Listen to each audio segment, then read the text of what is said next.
Yes, guys, what's going on? Welcome to Stretford Paddock. I am Adam McCullough, and today I am joined by Nick and Hal from the Sheff United way, and we are previewing Manchester United against Sheffield United. Nick, Hal, thank you for joining me. How you doing, boys? Very good, thank you.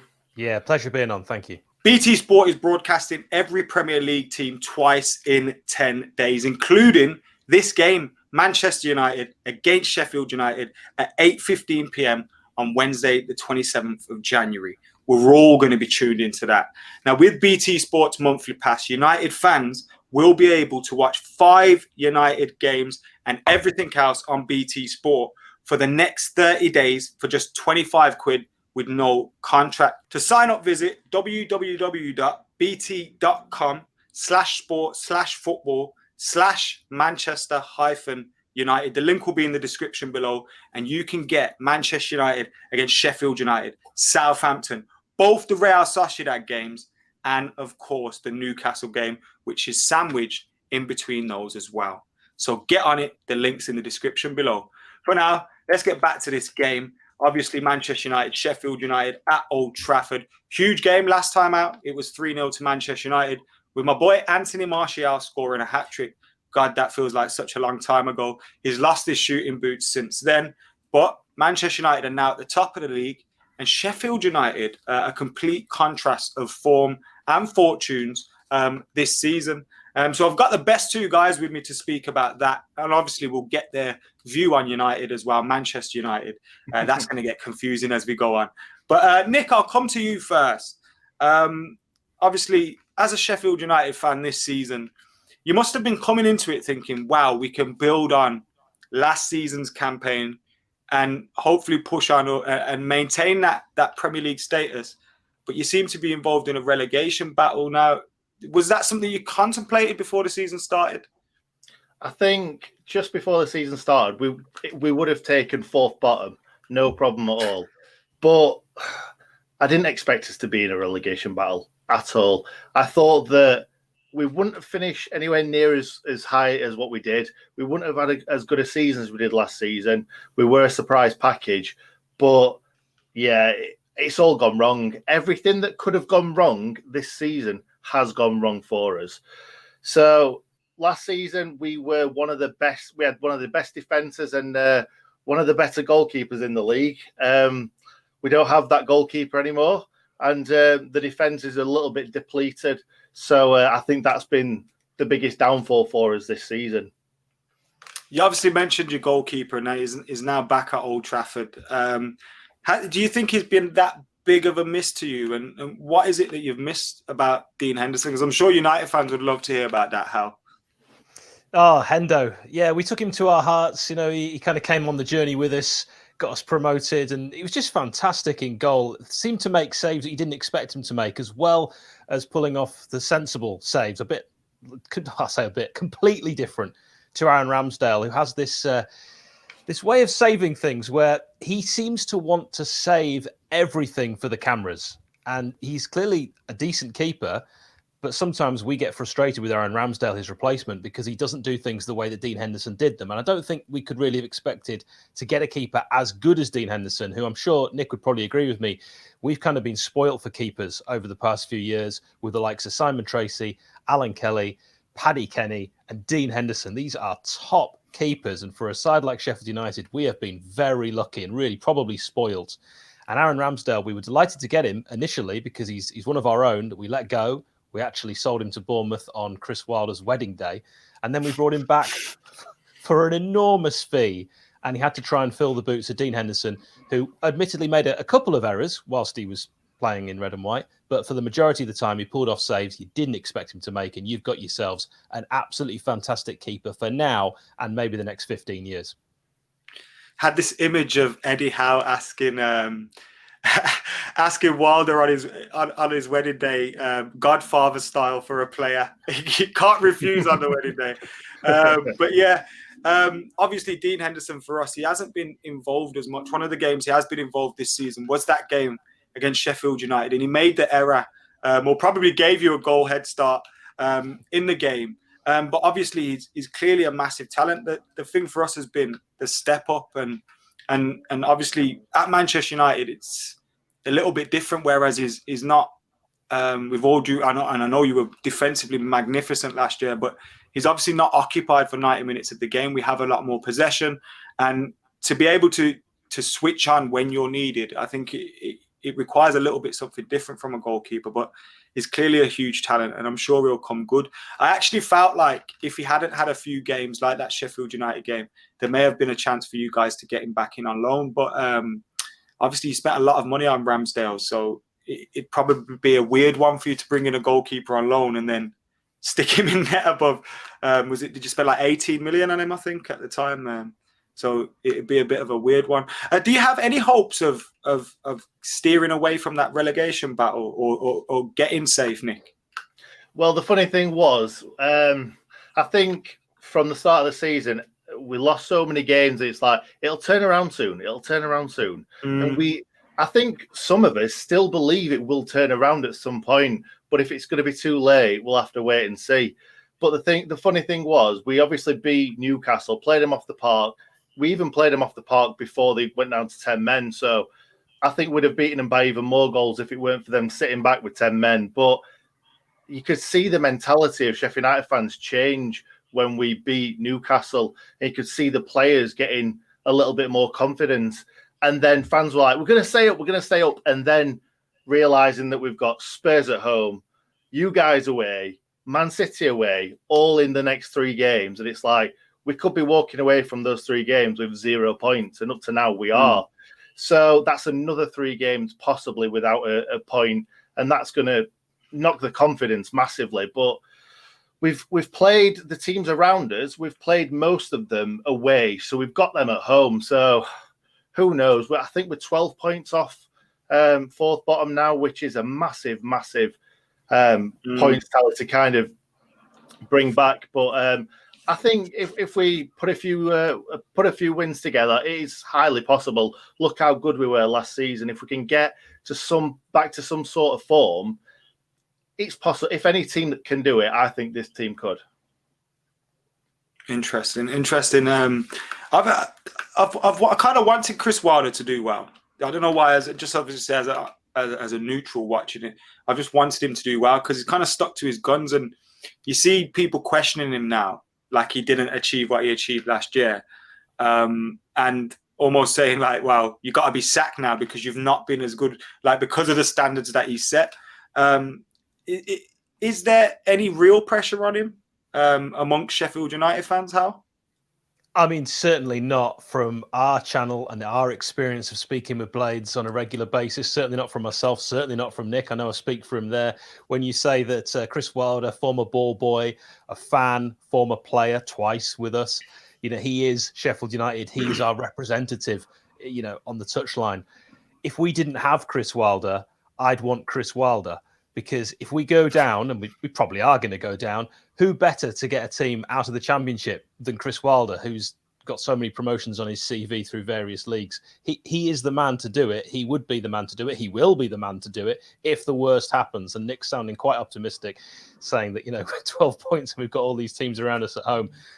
He knows I'm the most optimistic Blade on earth. And listening to all that, I'm still thinking, wow, we are really up against it. But I back Wilder all the way. If we have to go down, we'll just have to come back up and play you in 2 seasons. Not bad. Obviously, Manchester United, in complete contrast, are enjoying somewhat fortunes that we probably didn't expect this season. We're sitting top of the league. We've just knocked Liverpool out of the cup. From the outside looking in, what have you been most impressed with by United this season, or do you think we're lucky? Like, what is it you've seen from Manchester United from the outside looking in this season? I'm going to say one thing. I've barely watched any football this season because of where we are. It's so difficult to stick on a match where a team is playing out of the skin when your team are playing terribly. So I'm going to be honest, I've not watched a hell of a lot of football this season, maybe at the start, and then as the weeks went on, it's like, oh, match of the day again. I can't do it. Yeah, I totally get what you're saying though there, because there's been times like, and I know we suffer from different fortunes. Like what's bad for us probably isn't bad for you guys, but like I remember times where like you just don't watch Match of the Day anymore. There'll be months where you haven't watched it because United have been so bad. And yeah, like the Champions League final when Liverpool beat Spurs. I don't recall that. Like people speak about watching that game and stuff. I don't remember that game happening. I've never seen a bit of that game at all. Completely ignored it. Like sometimes ignorance is just it is bliss. It is bliss. And I totally understand that. What about you? Have you been avoiding it all or? Well, Adam, I just listening to that Champions League final memory that you had there. I was living abroad when that Tottenham Liverpool game was on, and I had the opportunity to go camping in the south of Spain. And I said, no, I want to watch the Champions League final. I mean, what a regret. The guys who went and did it, Tom, it was the best night of their lives. But my nephew, he's 5, and I bought him Sheffield United everything since he was born. And he has decided to become a Manchester United fan. What a lad. He's broken my heart. I think the main reason he's decided to do it is his uncle looks like Bruno Fernandes. So, and that's his favourite player. So I relented. I've got him the zebra shirt with Fernandes on the back. And I didn't tell you that, did I, Nick? Sorry, that was for his birthday. No, you didn't. I'm not sure where we go from here. You can't even look at me. So we've come, myself and Theo, that's my nephew, we've come to a pact that he can support Manchester United and Sheffield United. But because of that, I've watched quite a lot of Manchester. What? Yeah, we've come to this agreement. Can't do that. We've come to an agreement. It's all I can do to still love him. And anyway, I've watched quite a lot of Man United because of his interest. And I think Manchester United look so much better under Ollie this season than last. Sir Alex Ferguson will be delighted with the way they're playing it. It's probably looked the most Manchester United side since Sir Alex left. And I now have a slightly vested interest. And obviously, I don't think Sheffield United are going to win the Premier League this season. So for that reason, I'd rather like it to be Manchester United. Nick, I can see you staring daggers at me. Just stop. We've probably ruined a friendship here. I see what you're saying a little bit because it's nice to see Rashford hitting form. It's nice to see Greenwood hitting some form. It's nice to see these young English lads and homegrown lads kind of hitting form and playing well in the Premier League. And I really, really enjoyed you guys beating Liverpool. Yeah, it was that was good fun. That game was more enjoyable than the League one because it was the cup. And I feel like even for this game, I'm going to be more nervous for the Sheffield United game than I was for that cup game on the weekend. Which don't worry about these games in the league. Now these games in the league have taken on massive importance, and that's why they put the fear. And I still think you guys have people that can cause us problems. Like the bigger lads do cause us problems. McBurney caused us a lot of problems at Bramall Lane last year. Mcgoldrick got 2 goals, and I know he hardly ever scores, and we gave him one. But like those kind of strikers can cause us problems. And Harry Maguire is someone that obviously knows the Blades well. I expect you guys know him well. Do you like still have a soft spot for him? Do you still feel like he's one of your own? What's your thoughts on Harry Maguire? Massively. I think obviously he came through the ranks. I think he was originally a Sheffield Wednesday fan. I think his dad took him or something like that, but never took him to heart. And he's been to loads of Blades away games since he's left as well. So I don't think there's any Sheffield United fan that's got a bad word to say about Harry Maguire. Obviously, lots of fans that aren't Sheffield United fans or Manchester United fans have got a lot of bad things to say about Maguire. But no, I think he'll always have a special place in our heart and vice versa. Do you think he's developed into the player that everyone thought he could be when he joined United? How? No, seeing as you've watched more of us. I mean, I think he's done amazingly well in his career. I think Nick and I would be quite surprised if he'd taken us back to when he was playing for us in League One. He looked pretty good, but I don't think we ever thought he'd be playing for England. You know, when we sold him to Hull, he wasn't instantly getting in the Hull team, and we were kind of rubbing our hands saying, oh, we did well to get all that money for Harry Maguire. Little did we know we could have held on for him maybe a few more years and got even more cash. But it is the Blades way to sell low and buy high. I've got to say about Maguire though, because I always thought he's got every attribute other than the pace and like the turn of pace. And I always thought that's going to be his downfall. And when he came, obviously started playing well for Hull and then went to Leicester, I'm thinking, is he going to be able to do it? And he did brilliantly for Leicester.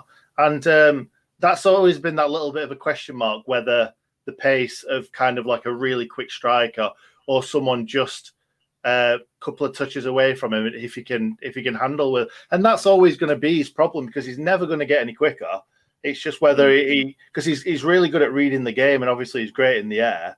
So yeah, he's got so many great attributes, but that's his big worry, isn't it? Moving on from that little chat, we are moving on to the predicted teams now, and we'll look at some of the key men in this game as well. We'll go first as Manchester United are the home side in this one. And with my predicted 11 for this game, which is as follows: David De Gea in goal, Aaron Wan-Bissaka, Eric Bailly, Harry Maguire, Luke Shaw, Matic, Pogba, Greenwood, Bruno, Marshall, and Cavani.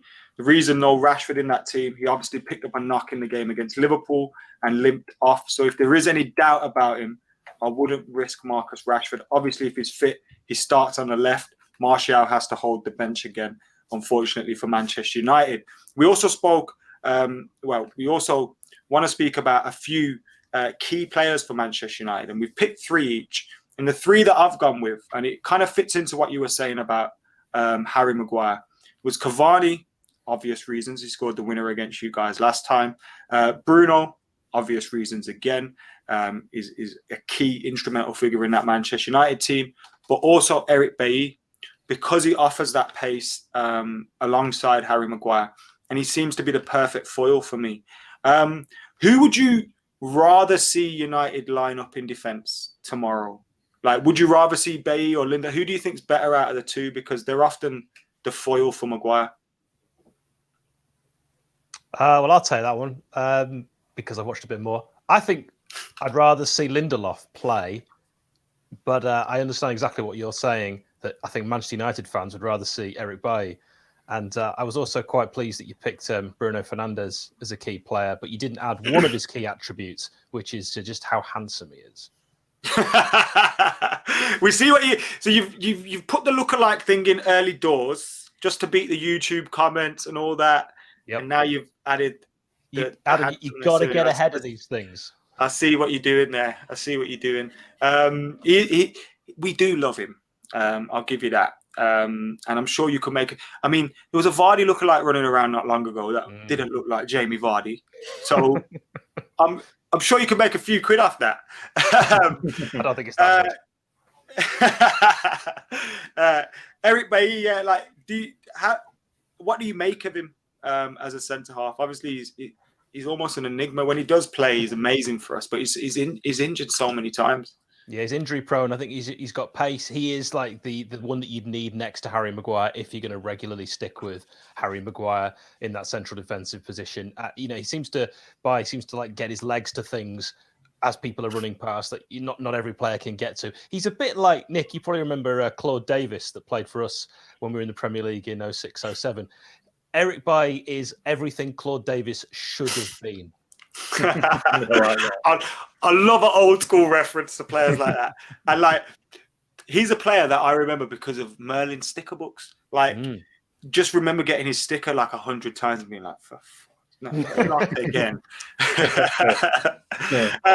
Nick, we'll move on to your obviously comfort zone, which is Sheffield United.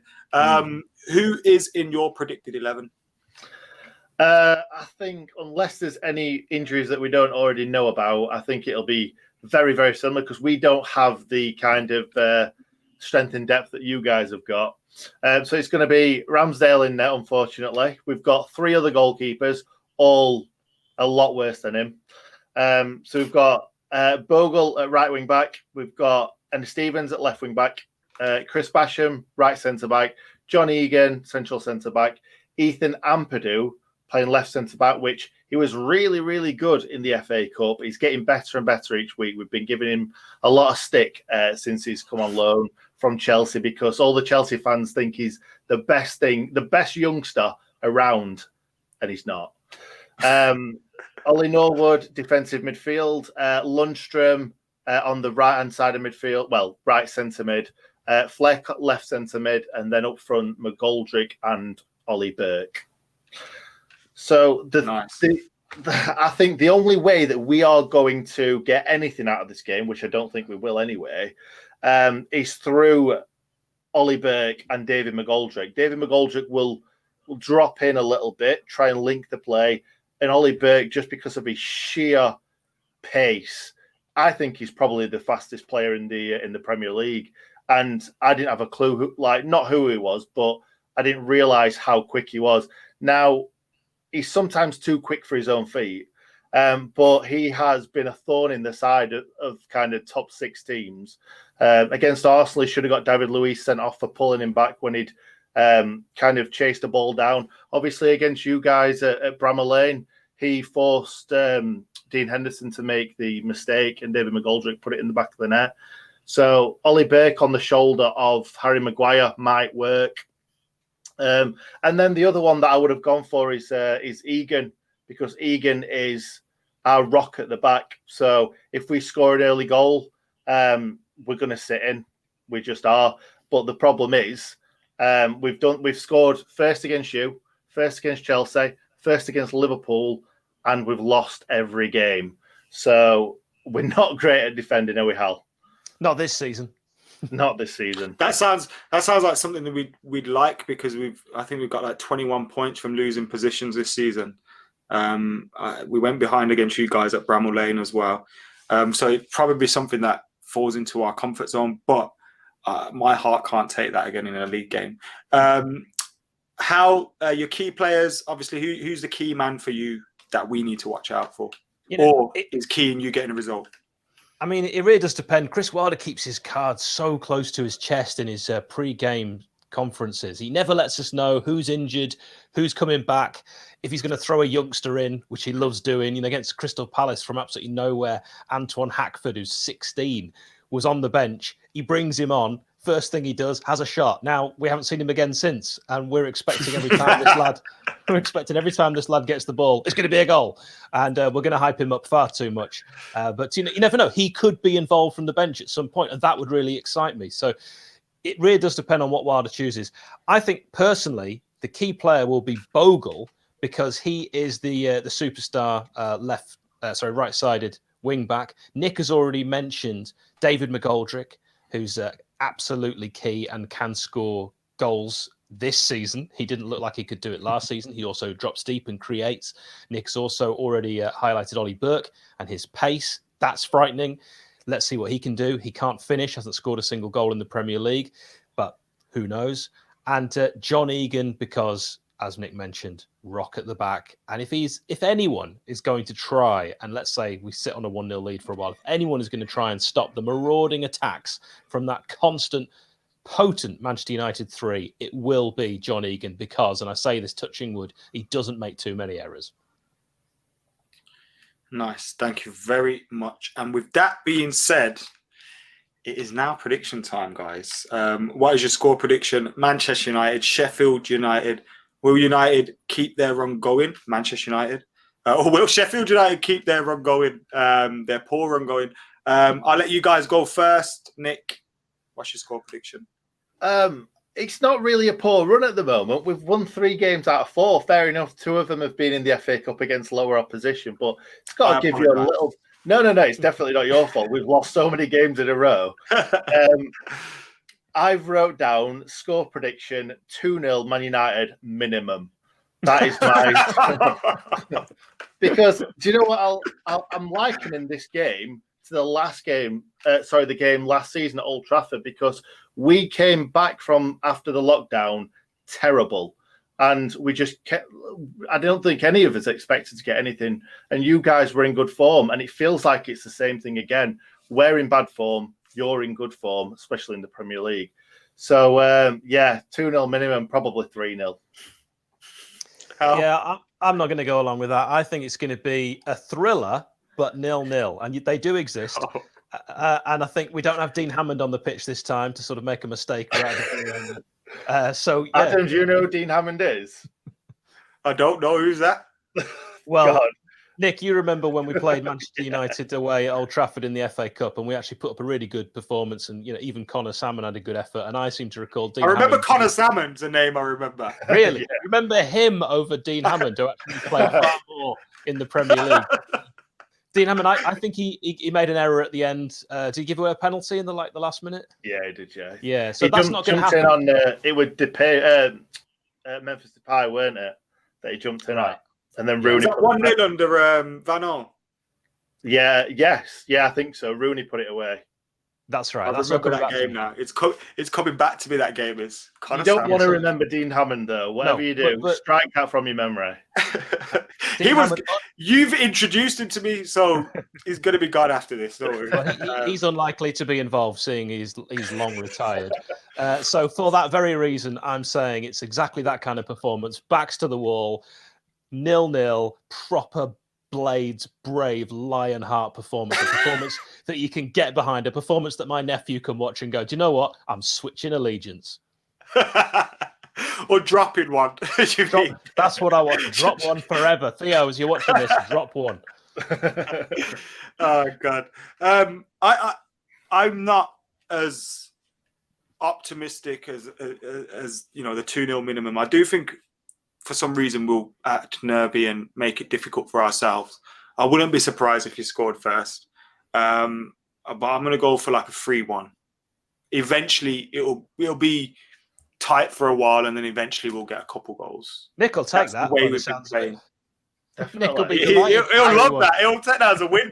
No, definitely not. I don't want to see us score first, give me hope, and then absolutely obliterate us again. Not happy with that. Guys, thank you very much for joining us on Stretford Paddock. If you want to plug your channel, now is the chance. I'll let you do that, Hal. You're the good talker. Yeah, join us at the Sheffield United Way. You might be thinking, why? I don't care about Sheffield United. They're nothing to me. They'll be in the Championship next season. They're rubbish. But we also do interviews with former professional footballers who've played for a multitude of clubs, and you may find those interesting. There you go. And of course, don't forget, check out BT Sports and get the monthly pass as well. United fans will be able to watch 5 United games and everything else on BT Sport for the next 30 days for just £25. The link is in the description below, bt.com/sport/football/Manchester-United. The fixtures that are coming up, both Real Sociedad games, the Sheffield United game, which is Wednesday, the 27th January at 8:15 p.m. Southampton and the Newcastle game. And of course, you can watch every Premier League team twice in 10 days. So get on it with a BT Sport monthly pass. The link is in the description below. Thank you to these guys for joining us on Stretford Paddock. This has been a Sheffield United preview. Get your thoughts in the comments below. Your predicted 11s, your score predictions, and of course, everything else as well. Do you remember Dean Hammond?